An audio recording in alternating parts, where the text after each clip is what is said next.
প্রতিটা মেয়েই চায় বিয়ের পর তার স্বামীর হাত, যে হাত ধরে সে শ্বশুরবাড়িতে এসেছে, সেই হাত যেন তার কাছে সারা জীবন শক্ত হয়ে থাকে।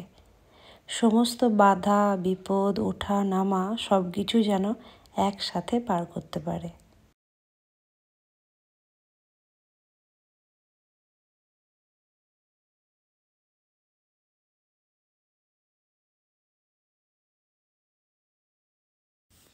পছন্দের মানুষের সাথে পছন্দের জায়গা একবার কেন, বারবারই ভালো লাগে।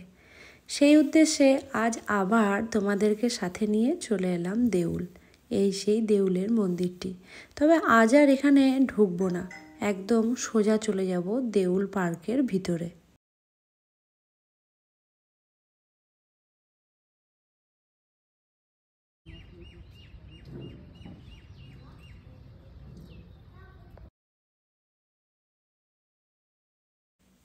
হঠাৎ যখন কোনো কিছু ভালো লাগে না বা যখন মনে হয় যাই একটু কোথাও ঘুরে আসি, তৎক্ষণাৎ আমাদের এই দেউল পার্কের কথাই মনে পড়ে। পার্কটি কিন্তু বেশ সুন্দর। সারা বছরই বিভিন্ন রকমের ফুলের শোভা এই পার্কটিকে ঘিরে থাকে। রয়েছে সামনেই অ্যাকোরিয়াম। এখানে কিন্তু আরও বিভিন্ন রকমের আচার অনুষ্ঠান হয়। যেমন ধরুন দোল পূর্ণিমার সময় এখানে দোলের ছোট করে অনুষ্ঠান হলেও এবারে শুনলাম নাকি বেশ বড় করেই তার আয়োজন করা হবে। ডিসেম্বর মাসে পিকনিকের সময় তো এখানে বড় রকমের ভিড় হয়। বিভিন্ন প্রান্ত থেকে মানুষ এখানে ছুটে আসে। আর যেহেতু চারিদিকটা খুব সুন্দরভাবে সাজানো গোছানো, তাই বেশ কিছুক্ষণ সময় এখানে অনায়াসেই পেরিয়ে যায়। আর এখানে রয়েছে রাতে থাকার ব্যবস্থা, খাওয়া দাওয়ার ব্যবস্থা। তো হাতে 2 দিন ছুটি পেলে অবশ্যই এসে ঘুরে যাও। পুরো ভিডিওটা যদি দেখতে হয় তাহলে কিন্তু আমার ইউটিউব পেজ রিয়াজ লাইফস্টাইলটা একবার ঘুরে এসো, ওখানে কিন্তু পুরোটাই রয়ে গেছে।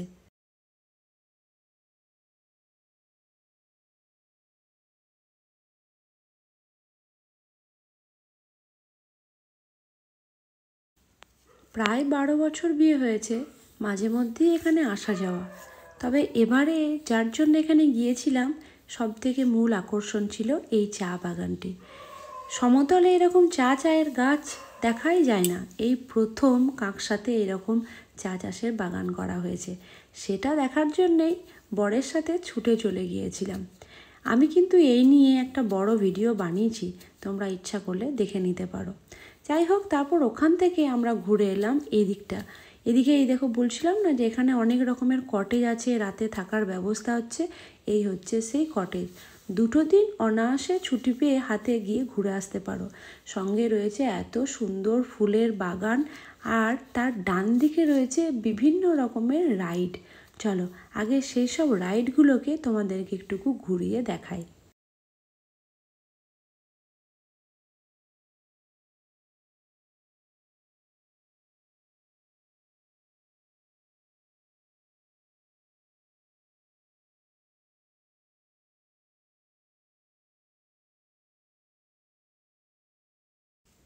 এটা দেখে মনে মনে হচ্ছে, ই ভাই এই গোলাপটা নিই কি ওই গোলাপটা নিই, আর বাবা কোনটা নেব কোনটা নেব না। কিন্তু এত সুন্দর ফুলগুলো গাছেই মানাচ্ছে, হাতে তুলে শুধু শুধু সেগুলোকে নষ্ট করাটা ঠিক হবে না। তো তোমাদেরকে এই বাগানটা দেখাবো বলে আরও বেশি করে ভিতর দিয়ে ঢুকলাম। হলুদ ফুলের গাছটা দেখো, গোলাপ গাছটা দারুণ লাগছে। আর বলছিলাম না রাইডের কথা, এই দেখো, এই ঠিক ডান পাশটাতে শুরু হয়েছে বিভিন্ন রকমের রাইড, যেটা ডিসেম্বর মাসে মানে পিকনিকের সময়, যে সময়টা আমাদের, তো সেই সময়টাতে এগুলো সব কিন্তু খুব ভালো করে চালু থাকে। বিভিন্ন মানুষ এখানে আসে, ঘুরে বেড়ায়, তো সেই জন্য এখানে অনেক ভিড়ভাট্টাও হয়। আর সব থেকে ইন্টারেস্টিং হচ্ছে এই টয় ট্রেনটা। এই টয় ট্রেনের সামনের দিকটা বিভিন্ন রকমের ছোট ছোট ঘাস ফুল টাইপের এক রকমের হয়, সেটা কিন্তু আরও ভালো লাগে। বিভিন্ন মানুষ ফটো সেশন করতেও এদিকে আসে। তারপর ওখান থেকে বেরিয়ে এলাম এই দিককার জঙ্গলটাতে, যেখানে রয়েছে কত হরিণ। তবে দুঃখের বিষয় কি জানেন, প্রতিবার হরিণগুলো সামনে আসে, পাতা খায়, কিন্তু এবারে আর হরিণগুলো একটিও সামনে আসেনি।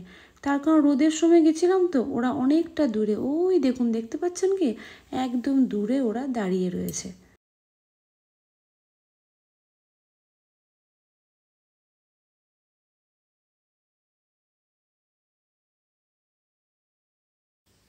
তারপর ওখান থেকে এসব দেখে শুনে বেরিয়ে গেলাম 1 কাপ চায়ের উদ্দেশ্যে। সেই সকাল থেকে বেরিয়েছি, ভালো লাগে আর 1 কাপ চা না খেলে। তো চায়ের সাথে সাথে কর্তামশাইকে বললাম, চলো দেখো তো একটু চপ আছে কি না। চা আর চপ গরম গরম কম্বিনেশনটা কিন্তু দারুণ ছিল। তারপর খাওয়া দাওয়া করে বাড়ির উদ্দেশ্যে রওনা দিলাম। চলুন আপাতত বাড়ি ফিরি। ভিডিওটা কেমন লাগলো কিন্তু জানাতে ভুলবেন না। আর যদি এরকম ভিডিওগুলো দেখতে চান তাহলে অবশ্যই কিন্তু আমার পেজটা ফলো করে রাখতে হবে, আর আমার ইউটিউব চ্যানেল রিয়াজ লাইফস্টাইলটা একটু ফলো করে রেখে দেবেন। আশা করছি আপনাদেরকে নিরাশ করব না, ভালোই লাগবে। কথা বলতে বলতে বাড়ির পথে চলে এসেছি, বাড়ি ফিরি।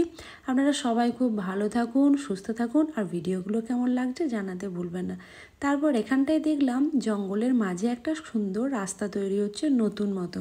সেখানে দাঁড়িয়ে কিছু ফটো, কিছু ভিডিও, কিছু সেন্সেশন করে নিলাম। ফটোগুলো তো আগেই আপলোড করে দিয়েছি।